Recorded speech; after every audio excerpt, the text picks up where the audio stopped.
বাবা এই দোকান আল্লাই ও আমাদের টাকা রেখে দিছে। চল তো গিয়ে দেখি। এই নিচে ঝুঁক। কিরে তুই আমার টাকা কম দিছিস, এখন তোকে আমি শেষ করে ফেলবো। আরে মা তুই চুপ থাক, আমি বলতেছি। আরে ভাই আমার ছেলে মেয়ে 500 টাকা করে নিয়ে এসেছে আপনার দোকানে, ওরা 5 টাকার করে চিপস নিচ্ছে আর বাকি টাকা আপনি দেননি। আরে ভাইয়া আমি তো আজকে ওদেরকে প্রথম দেখলাম। এই মিথ্যা কথা বলবি না, তোকে কি কিছু দিয়ে নিব নাকি? আরে বেটা থাম, আমি পুলিশকে কল করতেছি।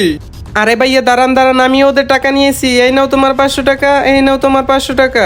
আরে সালা আরেকবার যদি আমার ছেলে মেয়ের কাছ থেকে টাকা রাখিস তাহলে তোকে মারতে মারতে থানায় নিয়ে যাব। সরি ভাইয়া, আমি আর এমনটা কখনোই করব না। দেখলে বাবা কিভাবে দোকানদারকে বোকা বানালাম। সেটা কিভাবে? আরে বাবা আমরা তো ওই দোকানে যাইনি। এই নাও তুমি যে 500 টাকা দিয়েছিলে সেই টাকা, আর এই টাকা আমার। এই নাও তোমার টাকা, আর এই টাকা আমার। আরে তোরা তো বড় হয়ে আমার নাম উজ্জ্বল করবি, চল তোদেরকে বিরিয়ানি খাওয়াবো।